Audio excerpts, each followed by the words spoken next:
കൃഷ്ണായ വാസുദേവായ ഹരയേ പരമാത്മനെ പ്രണതക്ലേശനാശായ ഗോവിന്ദായ നമോ നമഃ. ശ്രീകൃഷ്ണാർപ്പണമസ്തു. സർവത്ര ഗോവിന്ദനാമ സങ്കീർത്തനം. ഗോവിന്ദ ഗോവിന്ദ. ഗുരുവായൂരപ്പ ശരണം. നമ്മൾ 8 ഒരുമാതിരി കഴിഞ്ഞിട്ടാണ് നിർത്തിയത് അല്ലേ? അപ്പോൾ അതിൽ നമ്മുടെ സ്വധർമ്മം നമ്മളുടെ കഴിവിൻ്റെ പരമാവധി ഉപയോഗിച്ച് ചെയ്യുക. എന്നിട്ട് ഫലത്തിൽ ഞാനാണ് ചെയ്യണമെന്നുള്ളതില്ലാതെ ഫലത്തിൽ ഒട്ടും രാഗമില്ലാതെ, അതായത് കർമ്മഫലത്യാഗത്തോടു കൂടി കർമ്മഫലത്തിനെ പറ്റിയിട്ട് അതിനെ സാക്രിഫൈസ് ചെയ്യുക. കർമ്മഫലത്യാഗം എന്ന് പറഞ്ഞാൽ എന്താ? Renounce the results. അതിനെപ്പറ്റി ആലോചിക്കുകയേ ഇല്ലാതെ നമ്മുടെ ബെസ്റ്റ് നമ്മൾക്ക് പരമാവധി എത്ര നന്നായി ചെയ്യാൻ ചെയ്യുക. ഞാനാ ചെയ്യണമെന്നില്ല. ഭഗവാൻ ഈ നിമിഷം ഞാൻ ബോധം പോയാൽ എനിക്കിത് ചെയ്യാൻ പറ്റില്ലല്ലോ, അപ്പോൾ ഭഗവാൻ തന്നെയാണ് എൻ്റെ ഉള്ളിൽ നിന്ന് ചെയ്യിക്കണമെന്ന് വിചാരിക്കുക. അതാണ് ഏറ്റവും നല്ലതാ കർമ്മബന്ധനം ഇല്ലാണ്ടാക്കാൻ എന്ന് പറഞ്ഞുല്ലോ അല്ലേ? അതായത് ഏത് കർമ്മത്തിനെയും നമ്മൾ അതിൽ ആധ്യാത്മികത കൊണ്ടുവരണം. അതിലേക്ക് എന്ത് കർമ്മം ചെയ്യാച്ചാലും ഭഗവാൻ ചെയ്യിക്കുകയാണ്. ഞാൻ ഇതിൽ വെറൊരു ഉപകരണമാണ്. ഇതിലത്തെ ഫലത്തിനും എനിക്ക് യാതൊരു കൺട്രോളും ഇല്ല എന്നറിഞ്ഞുകൊണ്ട് ഭഗവാനായിക്കൊണ്ട്, ഭഗവാൻ പറഞ്ഞതുകൊണ്ട്, ചെയ്യിപ്പിക്കുന്നത് കൊണ്ട്, ഭഗവാനായിക്കൊണ്ട് ഞാൻ ചെയ്യുന്നു. അങ്ങനെ ആയാലാണ് കർമ്മം യജ്ഞം ആവണം എന്ന് പറഞ്ഞു. ഇനി അടുത്ത ശ്ലോകത്തിൽ യജ്ഞം എന്താണ് എന്ന് ഒന്നും കൂടി വിസ്തരിച്ച് പറയണം. നമുക്കത് അറിയാം ഇപ്പോൾ, എങ്കിൽ പോലും അതൊന്നും കൂടിയും പറയാണ് കേട്ടോ. അപ്പം ഞാൻ 9 വായിക്കാം. യജ്ഞാർത്ഥാത് കർമ്മണോന്യത്ര ലോകോയം കർമ്മബന്ധനഃ തദർത്ഥം കർമ്മ കൗന്ദേയ മുക്തസംഗഃ സമാചര. നമുക്കതിൻ്റെ അർത്ഥം നോക്കാം. യജ്ഞാർത്ഥാത് എന്ന് പറഞ്ഞാൽ എന്താ? യജ്ഞം നമ്മൾ പറഞ്ഞുല്ലോ, ഈ ബ്രഹ്മാർപ്പണം ബ്രഹ്മഹവി എന്നിൽ പറഞ്ഞില്ലേ? ബ്രഹ്മവും ഈശ്വരനാണ്, യജ്ഞവും യജ്ഞം ചെയ്യുന്ന ആളും യജ്ഞത്തിന് അർപ്പിക്കുന്ന ഹവിസ്സും അത് അർപ്പിക്കാൻ ഉപയോഗിക്കുന്ന ഉപകരണങ്ങളും എന്ന് വേണ്ട. ഇവിടെ ഭഗവാൻ മാത്രമേ ഉള്ളൂ. അപ്പോൾ യജ്ഞവും ഭഗവാൻ തന്നെയാണ്. അപ്പോൾ ഇവിടെ യജ്ഞാർത്ഥാത് എന്ന് പറഞ്ഞാൽ എന്താ? ഈശ്വര അർപ്പണമായിട്ട് തന്നെ അർത്ഥം. ഇവിടെ യജ്ഞച്ച ഭഗവാൻ തന്നെയാണ്. അതായത് ഭഗവാനായിക്കൊണ്ട്, യജ്ഞാർത്ഥം ഭഗവാനായിക്കൊണ്ട് കർമ്മണഃ കർമ്മത്തിൽ നിന്ന് അന്യത്ര, അതായത് ഭഗവാന് എല്ലാ കർമ്മം ഭഗവാനായിട്ട് അർപ്പിച്ചുകൊണ്ടല്ലാതെ, അന്യത്ര പറഞ്ഞാൽ എന്താ? അങ്ങനെ അല്ലാത്ത എന്ത് കർമ്മത്തിലും പ്രവർത്തിക്കുന്ന അയം ലോക, ഈ ലോകം കർമ്മബന്ധന, കർമ്മത്താൽ ബന്ധപ്പെട്ടവതാകുന്നു. എന്ത് കർമ്മമാണെങ്കിലും എന്നെ ഭഗവാൻ എന്നെക്കൊണ്ട് ചെയ്യിക്കുന്നു, ഇത് ഞാൻ ഭഗവാനുള്ളൊരു ആരാധനയായി ചെയ്യുന്നു എന്നും വിചാരിച്ചില്ലെങ്കിൽ അത് കർമ്മബന്ധനത്തിന് ഇടയാക്കുന്നു. അതാണ് പറഞ്ഞത്. അന്യത്ര, അങ്ങനെ അല്ലെങ്കിലാണ് എന്ത്? അയം ലോക, ഈ ലോകം കർമ്മബന്ധനത്തിന് ഇടയാക്കുന്നു. അതത്ര പ്രധാനമാണ്. ഭഗവാൻ എന്നെക്കൊണ്ട് ചെയ്യിക്കുകയാണ്. അതുകൊണ്ട് ഇത് ഭഗവാനുള്ള ഒരു ആരാധനയാവട്ടെ. എനിക്ക് ഫലമൊന്നും എൻ്റെ കയ്യിലല്ല, ഫലം വരും, അതെന്താച്ചാവട്ടെ എന്ന് വിചാരിച്ചിട്ട് നമുക്ക് ശരിക്ക് ചെയ്യാൻ സാധിച്ചാൽ യജ്ഞയി, അല്ലെങ്കിലാണ് കർമ്മബന്ധനം എന്ന് പറയുകയാണ്. അതാണ് പറഞ്ഞത്. അതിനാൽ തദർത്ഥം ഈശ്വര ആരാധനാരൂപത്തിൽ, മീൻസ് അതർത്ഥം വെച്ചാൽ ഈശ്വരനായിക്കൊണ്ട് കർമ്മത്തെ, ഹേ കൗന്ദേയ, അയ്യോ കുന്തിയുടെ മകനായിട്ടുള്ള അർജുന, മുക്തസംഗഃ, സംഘം വിട്ടിട്ട്, ഫ്രീ ഫ്രം അറ്റാച്ച്മെൻറ്റ്. മുക്തസംഘം എന്താണ്? സംഘത്തിൽ നിന്നും മുക്തി നേടിക്കൊണ്ടേ പറഞ്ഞു. എന്താ വെച്ചാൽ ഫ്രീ ഫ്രം അറ്റാച്ച്മെൻറ്റ് സമാചര, നീയെ കർമ്മം മുക്തസംഘനായിട്ട് നീയെ കർമ്മം, അല്ലെങ്കിൽ നിഷ്കാമനായിട്ട് നീയെ കർമ്മം ചെയ്താലും അർജുന എന്നാണ് പറഞ്ഞത്. അതായത് ഈശ്വരാരാധനയായിട്ട് കർമ്മത്തിൽ നിന്ന്, അതായത് ഈശ്വരാരാധനയായിട്ടുള്ള കർമ്മമല്ലാതെ എന്ത് ചെയ്താലും നമുക്ക് കർമ്മബന്ധനം ഉണ്ടാവും. അതുകൊണ്ട് ഹേ അർജുന, ഈശ്വര ആരാധനയായിട്ട് നിൻ്റെ സ്വധർമ്മത്തെ അർജുന നീ നിഷ്കാമമായിട്ട്, മുക്തസംഗ പറഞ്ഞുവല്ലോ, നല്ലവണ്ണം ചെയ്യൂ എന്ന് പറഞ്ഞു. അതുകൊണ്ടാണ് യജ്ഞോ വൈ വിഷ്ണു എന്നുണ്ടേ തൈത്തരീയോപനിഷത്തിൽ. അതായത് യജ്ഞം എന്ന് പറഞ്ഞാൽ ഇവിടെ വിഷ്ണു തന്നെ അർത്ഥം. അപ്പോൾ ഭഗവാനായിക്കൊണ്ട്, യജ്ഞാർത്ഥാൽ പറഞ്ഞാൽ ഭഗവാനായിക്കൊണ്ടാണ്. അതാണ് ഇത്. നമ്മളിത് പറഞ്ഞതാണെങ്കിൽ നമുക്കിത് കുറേ പ്രാവശ്യം നമുക്കിത് പറയുമ്പോഴാണ് നമുക്ക് അത് ബോധ്യം വച്ചിട്ടാണ് ഭഗവാൻ പിന്നെയും പറയണത്. എന്ത് കർമ്മം നമ്മൾ ചെയ്യാച്ചാലും ഈ യജ്ഞമായിട്ട് ചെയ്യാൻ നമ്മൾ ശ്രമിക്കണം. എങ്ങനെ യജ്ഞാക്കുക? ഭഗവാൻ എന്നെ കൊണ്ട് ചെയ്യിക്കുന്നു, ഞാൻ ഭഗവാനായിക്കൊണ്ട് ചെയ്യുന്നു. ഭഗവാൻ തന്നെ ഫലം തരുകയോ ഇഷ്ടമുള്ള തരാതിരിക്കുകയോ, ഭഗവതി ഇച്ഛ പോലെ നമുക്ക് ഫലം ലഭിക്കുന്നു. അതിലെനിക്ക് ഒരിതുമില്ല എന്ന് തന്നെ വിചാരിച്ച് ചെയ്യണം എന്നാണ് പറയണത്. അതാണ്, അത് മാത്രമേ വേണ്ടൂ പറയണ്ടേ. അത് എളുപ്പമാണോ ചോദിച്ചാൽ എളുപ്പമല്ല, പക്ഷേ നമുക്ക് ട്രൈ ചെയ്യാമല്ലോ. അപ്പോൾ അർജുനോട് എന്താ പറയണേ, ഇപ്പം യുദ്ധം എന്ന് ആലോചിക്കുമ്പോൾ എത്ര ആളെ കൊല്ലുകയൊക്കെ അല്ലേ. അപ്പോൾ നമ്മൾ പൊട്ട കർമ്മം വിചാരിക്കും. പക്ഷെ അല്ല, ഇപ്പോൾ അർജുനന് സ്വധർമ്മം, യുദ്ധം ചെയ്തിട്ട് ആ രാജ്യത്തിൽ നല്ല ആൾക്കാരെയും രക്ഷിക്കുകയാണ് സ്വധർമ്മം. അപ്പോൾ ഞാൻ ചെയ്യാൻ വിചാരിക്കണ്ട, ഭഗവാൻ എന്താ എന്നെ കൊണ്ട് യുദ്ധം ചെയ്യിക്കണു, ഞാൻ ഭഗവാനായിക്കൊണ്ട് ഭഗവാന്റെ ആജ്ഞ അനുസരിച്ച് ഭഗവാനോട് ആയിക്കൊണ്ട് തന്നെ യുദ്ധം ചെയ്യണു. തോൽക്കേ, അപ്പോൾ ഫലത്തിന് വിചാരിക്കരുത്, തോൽക്കേ, ജയിക്കേ, മരിക്കേ, കൊല്ലേ, എന്ത് വേണമെങ്കിൽ സംഭവിക്കട്ടെ, എനിക്കിതിൽ യാതൊരു ഇതുമില്ല, ഞാനൊരു ഉപകരണം, അങ്ങനെ വിചാരിക്കണം എന്നാണ് പറയണതേ. അപ്പോൾ യുദ്ധം ഇപ്പോൾ ഇവിടെ ഒരു യജ്ഞമായിട്ട് കണക്കാക്കാം എന്ന് പറയുകയാണ്. അപ്പോൾ പാപമില്ല. അതാണ് യുദ്ധത്തിനെ യജ്ഞാക്കിയിട്ട് ചെയ്യുമെന്ന് പറയുകയാണ്. വെറുതെ ശത്രുക്കളെ കൊല്ലാൻ ഞാൻ കൊല്ലും, ഞാൻ നല്ല വില്ലാളി വീരനാണെന്ന് വിചാരിച്ച് യുദ്ധം ചെയ്യാതെ എന്ത് വിചാരിക്കുക, ഇതൊരു യജ്ഞമായിട്ട് ചെയ്യുക. അതായത് ഇപ്പോൾ നോക്കൂ, നമ്മൾ പിന്നെ നെയ്യ് ഹോമിക്കൂലോ ഹോമാഗ്നിയിൽ, അതെന്താ അത്രശുണ്ടോ, നമ്മുടെ കർമ്മവാസനകളെ, നമ്മുടെ അഹങ്കാരത്തിനെയും ഹോമിക്കുന്നതാണത്ര അതിൻ്റെ സിംബോളിസം. അതായത് നമ്മുടെ അഹങ്കാരത്തിനെയും നമ്മുടെ കർമ്മവാസനകളെയും ഹോമിക്കുന്നതാണ് അതിൻ്റെ പ്രതീകാത്മകത്വം. അതാണ് അതിൻ്റെ സിംബോളിസം. ശരിക്കും അതിനർത്ഥം അതാണ്. ഈവൻ രാവിലെ ഞാൻ വായിച്ചു, അപ്പോൾ ഇതിൻ്റെ കൂടെ വായിച്ചതല്ല കേട്ടോ, രാവിലെ വിളക്ക് കത്തിക്കുന്നത് പോലും ശരിക്ക് നമ്മൾ വിളക്ക് കത്തിക്കുമല്ലോ, ആ വിളക്ക് പോലും നമ്മുടെ ഉള്ളിലത്തെ അഹങ്കാരത്തിനെ നമ്മൾ ഭഗവാന്റെ മുമ്പിൽ അങ്ങോട്ട് കത്തിക്കുകയാണ്. അപ്പോൾ ആ വിളക്ക് കത്തിക്കൽ യജ്ഞമായി. നമ്മളത് വിചാരിക്കുന്നുണ്ടെങ്കിൽ ഞാൻ എന്ന ഭാവവും എൻ്റെ കർമ്മവാസനകളും ഞാൻ എന്നും രാവിലെ ഭഗവാന്റെ മുമ്പിൽ കത്തിക്കണു, അഗ്നിയാക്കണു, അഗ്നിയിലങ്ങോട്ട് ഹോമിക്കണു എന്ന് വിചാരിച്ചിട്ട് വിളക്ക് കൊളുത്തണത്ര. അത് ഞാൻ വേറെ എവിടെ വായിച്ചാട്ടോ. അപ്പോൾ എനി ആക്ഷൻ, നമ്മൾ എന്ത് കർമ്മമാണെങ്കിലും ഇങ്ങനെ ഒരു മനോഭാവത്തോടു കൂടി ചെയ്തില്ല നമുക്ക് കർമ്മബന്ധനം ഉണ്ടാകും. നല്ല കർമ്മം ചെയ്താൽ നല്ലത് വരുമൊക്കെ ചെയ്യും, ശരിയാണ്, പുണ്യം കിട്ടും. പക്ഷെ പുണ്യം കിട്ടി സ്വർഗത്ത് പോയി ആദ്യം വരണം. അപ്പോൾ കർമ്മബന്ധനം നല്ല കർമ്മങ്ങൾക്കും ചീത്ത കർമ്മങ്ങൾക്കും ഉണ്ട്. എപ്പോൾ ഞാനാണ് ചെയ്യണമെന്ന് വിചാരിച്ചാൽ ഉണ്ട്, അല്ലെങ്കിൽ ഇല്ല. ചീത്ത എന്ന് നമ്മൾ വിചാരിക്കണതിനും ഇല്ല. അതാണ് പറയണത്. അപ്പോൾ പറയണെന്താ വെച്ചാൽ ഇത് ശരിക്കും വെച്ചാൽ ഈ ശ്ലോകം വളരെ നല്ലതാണ്. എങ്ങനെ യജ്ഞമാക്കാം എന്ന് വളരെ സിമ്പിളായിട്ട് ഭഗവാൻ പറഞ്ഞു തരികയാണ്.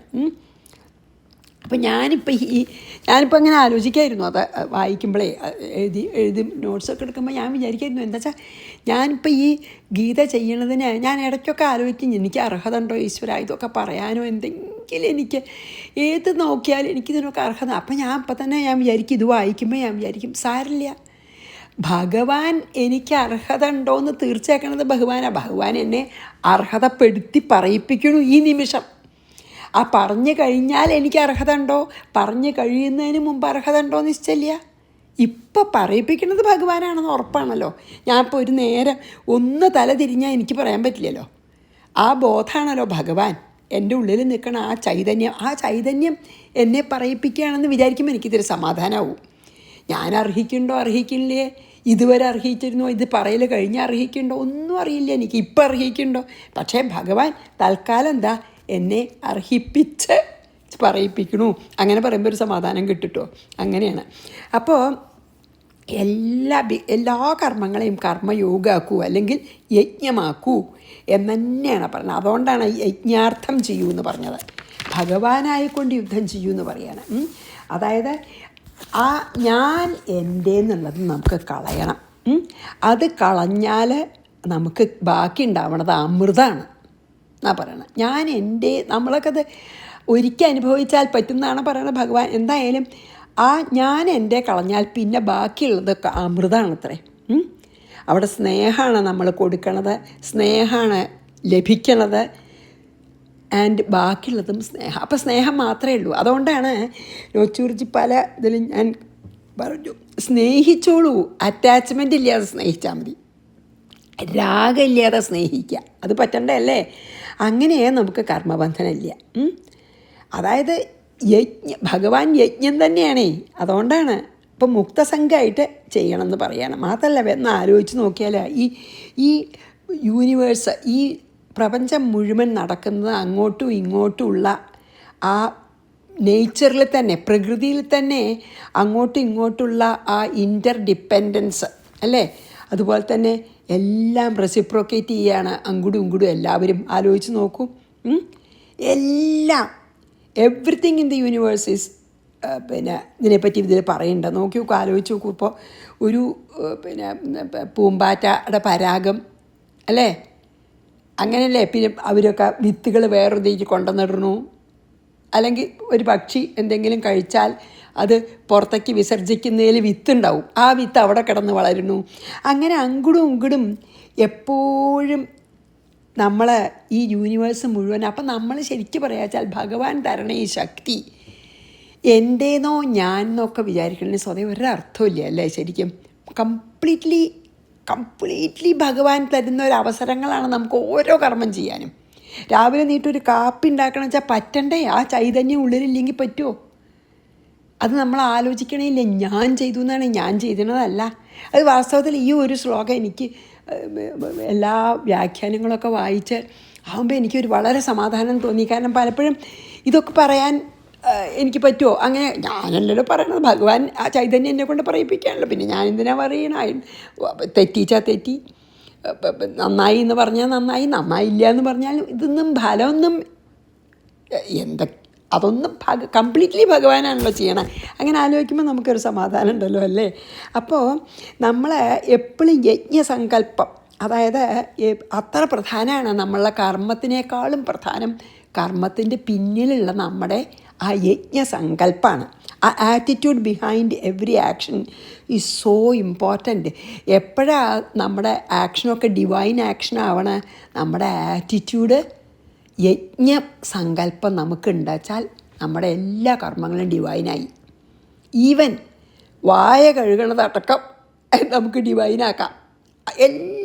നമ്മളെ എന്ത് ചെയ്യണോ, ശ്വാസം വലിക്കണതടക്കം ശരിയല്ലേ? ഭഗവാൻ ആ പ്രാണൻ ഒരു സെക്കൻഡ് പോരെ? ആലോചിച്ച് നോക്കി, എത്ര ശരിയല്ലേ? അപ്പോൾ അതാണ് ഇതിൽ വളരെ നല്ല ശ്ലോകമാണ്. പറയുമ്പോൾ അത്ര ഒരു ഫേമസ് ആണോ എന്ന് പോലും എനിക്കറിയില്ല ഈ ശ്ലോകം. പക്ഷേ ഇതെനിക്ക് വളരെ ഉള്ളിൽ തട്ടിയ പോലെ വല്ലാതെ തോന്നി. കാരണം എല്ലാ കർമ്മവും യജ്ഞമൊക്കെ തന്നെ വേണം. എന്നാൽ നമുക്ക് നല്ലൊരു സന്തോഷം. അത് കുറച്ചൊക്കെ ശരിയായിട്ട് നമുക്ക് തന്നെ തോന്നിട്ടു. നമ്മുടെ നിത്യജീവിതത്തിൽ നമുക്കുണ്ടല്ലോ, നമ്മളെ ഒരു നല്ല കാര്യം ഒരാളൊരു സഹായിച്ചു, നമ്മളൊന്നും പ്രതീക്ഷിച്ചിട്ടല്ല, നമ്മൾ വെറുതെ അങ്ങനെ ചിലപ്പോൾ അങ്ങനെയൊക്കെ ഉണ്ടാവുമല്ലോ, നമുക്ക് അവസരം കിട്ടുമല്ലോ, അതൊക്കെ ഭാഗ്യമാണ്, സുഹൃതാണ്. നമ്മളൊരാളെ സഹായിച്ച് നമുക്ക് എന്തൊരു യു ഫീൽ സോ ഗുഡ് അല്ലേ? അതാണ് അമൃതേ. അതെനിക്ക് വളരെ ഇഷ്ടപ്പെട്ടു ഈ ശ്ലോകം. അപ്പോൾ മൂന്നാമത്തെ അധ്യായത്തിലെ 9ാമത്തെ ശ്ലോകം അത്ര ഇതായിന്നോ നിശ്ചയില്ല. പക്ഷെ എനിക്കിത് ഈ നമ്മുടെ വലിയ വലിയ മഹാത്മാക്കളുടെയൊക്കെ പിന്നെ എന്താ പറയുക, വ്യാഖ്യാനം വായിക്കുമ്പോഴാണ് അതിൻ്റെ ഒരു ഇത്ര ഒരു ഗഹനമായിട്ടുള്ള അർത്ഥം ഉണ്ടെന്ന് തന്നെ മനസ്സിലായിട്ടില്ല ഒട്ടും.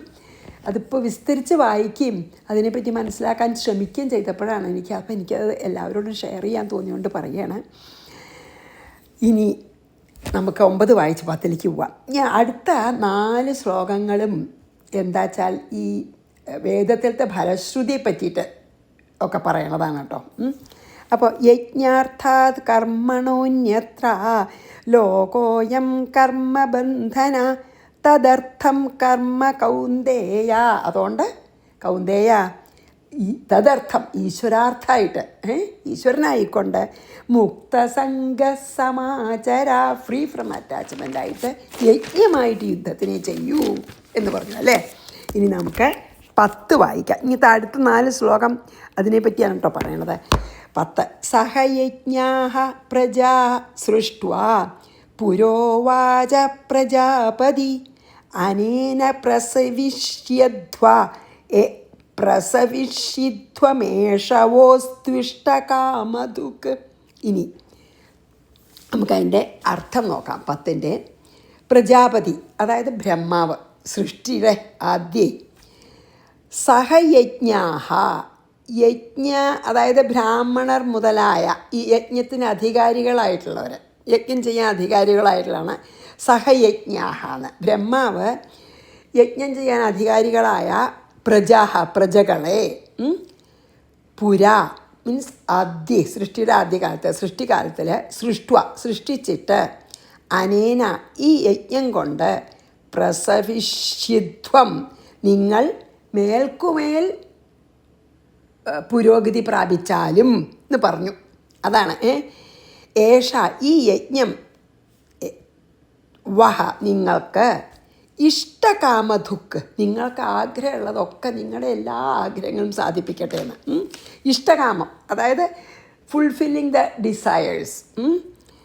കാമധേനു ഒക്കെ നമ്മൾ പറയില്ലേ, നമ്മളെ എല്ലാ അഭീഷ്ടങ്ങളും സാധിപ്പിക്കണം. അങ്ങനെ ഇഷ്ടകാമധുക്ക് ഇഷ്ടഭോഗങ്ങളെ തരുന്നതായി അസ്തു ഭവിക്കട്ടെ എന്ന് ഉവാച പറഞ്ഞു. എന്താ അത് പറയാൻ കാരണമുണ്ട്. അതാണ് ആദ്യം ബ്രഹ്മാവ് പ്രജകളെ അതായത് പ്രജാപതികളെയൊക്കെ വലിയ വലിയ ആൾക്കാരൊക്കെ സൃഷ്ടിച്ചുല്ലോ, മനസ്സുകൊണ്ടൊക്കെ സൃഷ്ടിച്ചില്ലേ, അവരോടൊക്കെ സൃഷ്ടിച്ചിട്ട് പറഞ്ഞു, ആദ്യം സൃഷ്ടിച്ചു അവരെ. എന്നിട്ട് ബ്രഹ്മാവിൻ്റെ സൃഷ്ടി തന്നെ യജ്ഞമായിട്ടാട്ടോ, ഭഗവാന് വേണ്ടിയാണ് സൃഷ്ടിച്ചത്, ഭഗവാൻ പറഞ്ഞിട്ടാണ് സൃഷ്ടിച്ചത്, ഭഗവാൻ ആയിക്കൊണ്ട് സൃഷ്ടിച്ചു.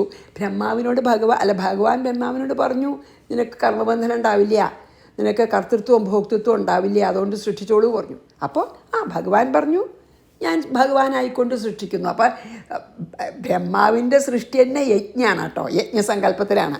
അങ്ങനെ കുറേയൊക്കെ സൃഷ്ടിച്ചു. എന്നിട്ട് അവരോട് പറയുകയാണ്, യജ്ഞത്തിന് അധികാരികളായിട്ട് സൃഷ്ടിച്ചിട്ട് അവരോട് പറഞ്ഞു, ഈ യജ്ഞം കൊണ്ട് നിങ്ങൾക്ക് ഇതുപോലെ നിങ്ങൾ യജ്ഞം ചെയ്യുകയാണെങ്കിൽ, നിങ്ങളുടെ എല്ലാ കർമ്മത്തിനും യജ്ഞമാക്കി മാറ്റിയാൽ, യജ്ഞസങ്കല്പത്തോടുകൂടി നിങ്ങൾ കർമ്മം ചെയ്താൽ നിങ്ങൾക്ക് മേൽക്കുമേൽ പുരോഗതി ഉണ്ടാവും, ഐശ്വര്യം.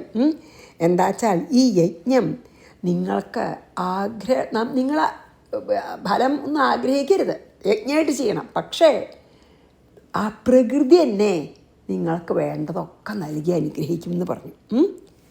അതാണ് ഭഗവാൻ പറയണത്. നമ്മളത് ചെയ്താൽ നമ്മുടെ ആവശ്യങ്ങളൊക്കെ നടക്കും, ഉറ്റ വിഷമമില്ലാണ്ടെന്ന് ഉറപ്പ് പറയണ്ടേ. എത്ര സ്ഥലമല്ലേ അതെ.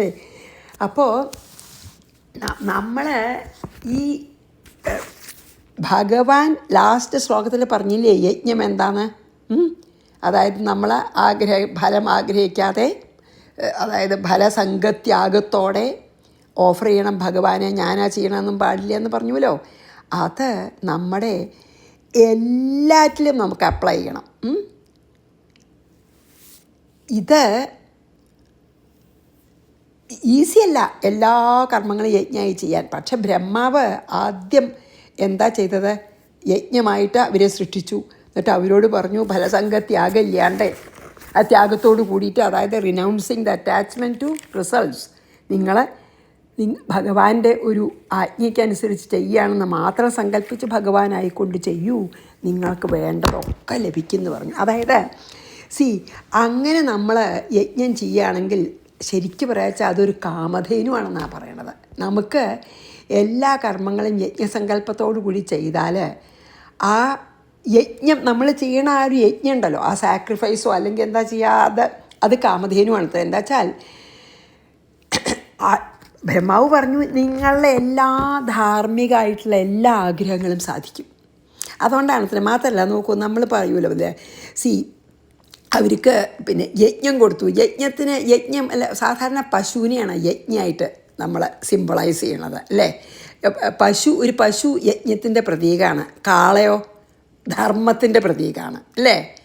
അപ്പോൾ അങ്ങനെയാണ് പറയുന്നത്. ബ്രഹ്മാവ് ഒരു യജ്ഞ പശുവിനെയും കൊടുത്തു, ഒരു ധർമ്മ ഋഷഭത്തിനെയും കൊടുത്തു, ഒരു കാളയും കൊടുത്തു. എന്നിട്ട് പറഞ്ഞു എന്നാണ്, ഇത് രണ്ടും നിങ്ങൾ അതായത് ഈ യജ്ഞം ധർമ്മമായിട്ട് നിങ്ങൾ യജ്ഞം ചെയ്തിട്ട് യജ്ഞസങ്കല്പത്തോടു കൂടി കർമ്മം ചെയ്താൽ നിങ്ങൾ ഈ ഒരൊറ്റ കാര്യം കൊണ്ട് നിങ്ങൾക്ക് എല്ലാം വേണ്ടതൊക്കെ ലഭിച്ച് എല്ലാ ആഗ്രഹങ്ങളും സഫലീകരിക്കുമെന്ന് പറഞ്ഞേ. അതുകൊണ്ടാണ് അത്രേ നമ്മൾ സാധാരണ വളരെ വിശേഷമെന്ന് പറയത്രേ ഗോമിഥുനത്തിന് കൊടുക്കണത്. എന്താ വെച്ചാൽ അതിലത്തെ ഗോമിഥുനം വെച്ചാൽ എന്താ, ഒരു പശുവും ഒരു കാളയും കൊടുക്കുക ദാനമായിട്ട്. അതുകൊണ്ടാണ് അത്രേ പശു യജ്ഞമാണ്, കാളധർമ്മമാണ്. അതിനെ സിംബോളിക്കായിട്ടാണ് അത്ര കൊടുക്കണത്. അതെ. അപ്പോൾ എന്താ വെച്ചാൽ യജ്ഞം ധാർമ്മികമായിട്ടുള്ള ഡിസയർ, ധർമ്മത്തോടു കൂടി യജ്ഞം ചെയ്യുകയാണേ. സ്വധർമ്മം അതാണ്. അതിൽ ഇവിടെ ഇപ്പോൾ പറഞ്ഞില്ലേ അർജുനനോട്, എനിക്കത് വളരെ ഇഷ്ടമായി. കാരണം സ്വധർമ്മം യജ്ഞമായിട്ട് അനുഷ്ഠിക്കൂ. ഇപ്പോൾ ഇവിടെ ആ ധർമ്മമാണ്, സ്വധർമ്മമാണ് കാള, പശു യജ്ഞവും.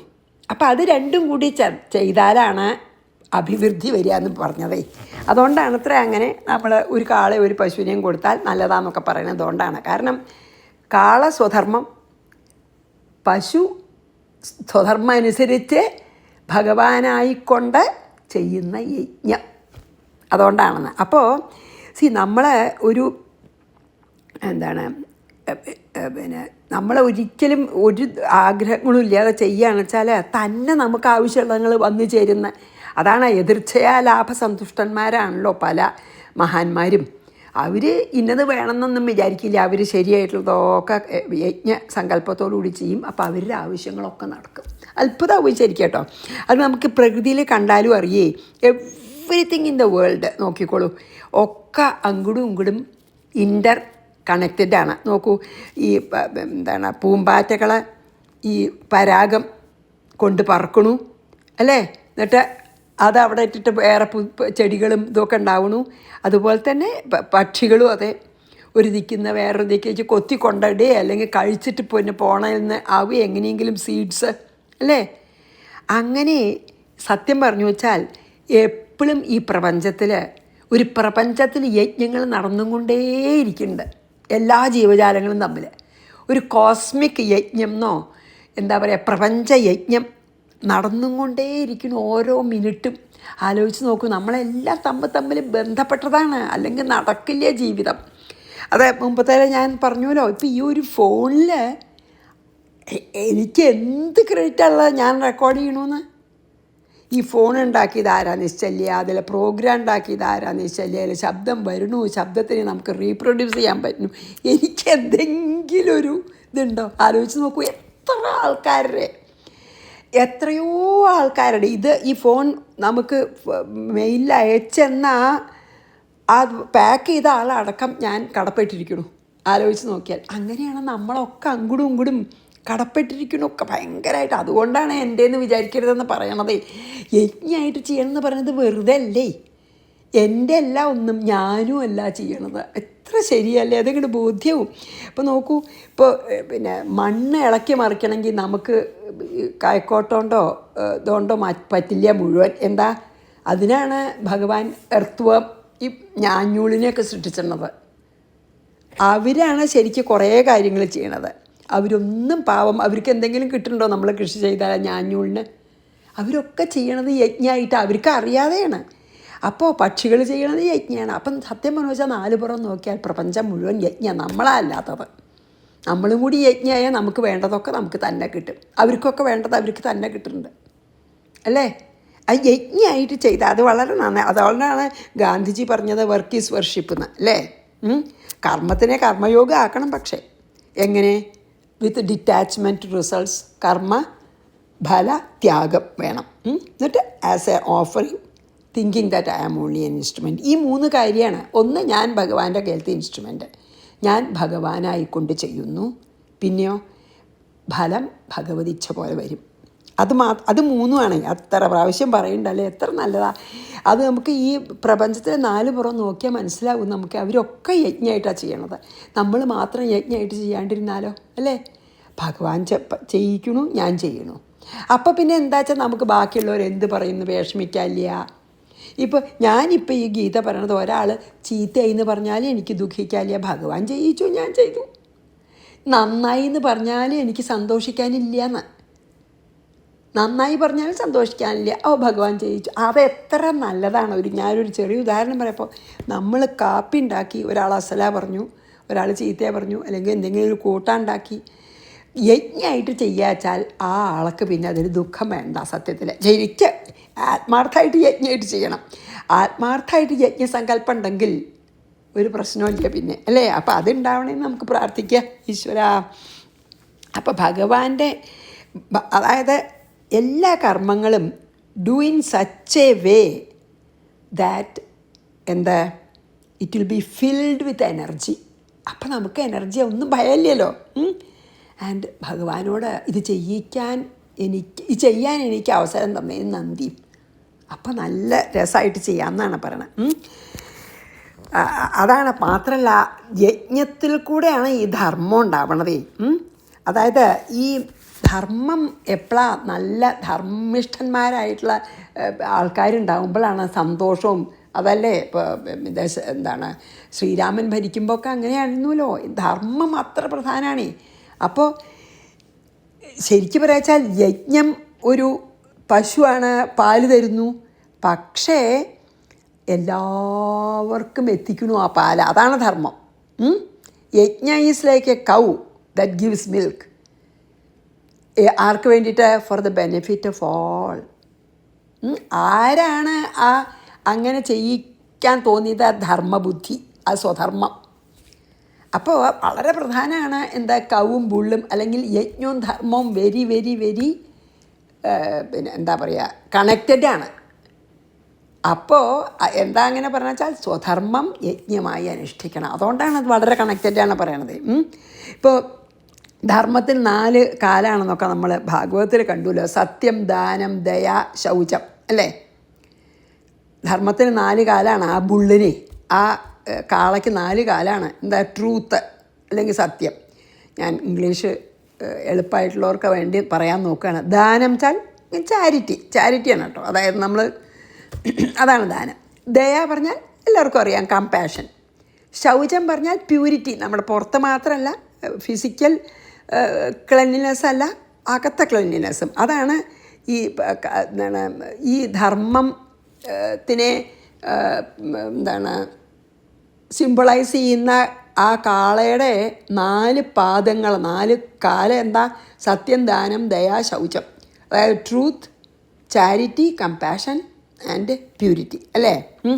4 യജ്ഞം എവിടെ നടക്കണം? ദ ഫീൽഡ് ഓഫ് എവിടെ? യജ്ഞശാല എന്നൊക്കെ പറയില്ലേ, അതെന്താ അറിയോ? സ്വധർമ്മം, യജ്ഞശാല. പിന്നെയോ എന്താണ് അവിടുത്തെ തീയ്? ജ്ഞാനാഗ്നി. ജ്ഞാനാഗ്നിയാണത് അവിടുത്തെ തീയ്. ആ ഒരു തീയിലേക്ക് നമ്മുടെ കർമ്മബന്ധനത്തിനെയും കർമ്മവാസനകളെയും ഒക്കെ ദഹിപ്പിച്ചാലേ നമുക്ക് ശരിക്കുള്ള ആ ഒരു ഫലം അനുഭവിക്കാൻ പറ്റുള്ളൂ, അല്ലേ?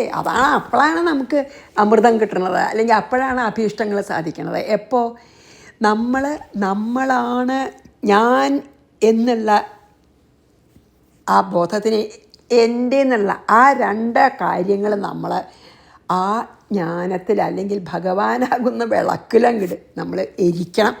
അപ്പോൾ പിന്നെ ഭഗവാൻ മുഴുവൻ നമുക്ക് വേണ്ടത് തന്നോളും എന്നാണ്. അപ്പോൾ എന്താണ് എല്ലാ അൺസെൽഫിഷ് ആക്ഷൻസ് നമ്മൾ ഈശ്വരനായിക്കൊണ്ട് ചെയ്യണതൊക്കെ യജ്ഞമാണ്. എല്ലാ ഹോൾ പ്രപഞ്ചത്തിൽ മുഴുവൻ ഇതാണ് എപ്പോഴും നടക്കുന്നത്. എല്ലാതും അങ്ങോട്ടും ഇങ്ങോട്ടും റിലേറ്റഡാണ്, അല്ലേ? ഒരു കാര്യം നമ്മൾ ചെയ്താൽ അത് ശരിക്കും നമ്മൾ ലോകത്തിനെ മുഴുവൻ അത് എഫക്റ്റ് ചെയ്യുന്നുണ്ട്. നമ്മൾ കാണില്ല.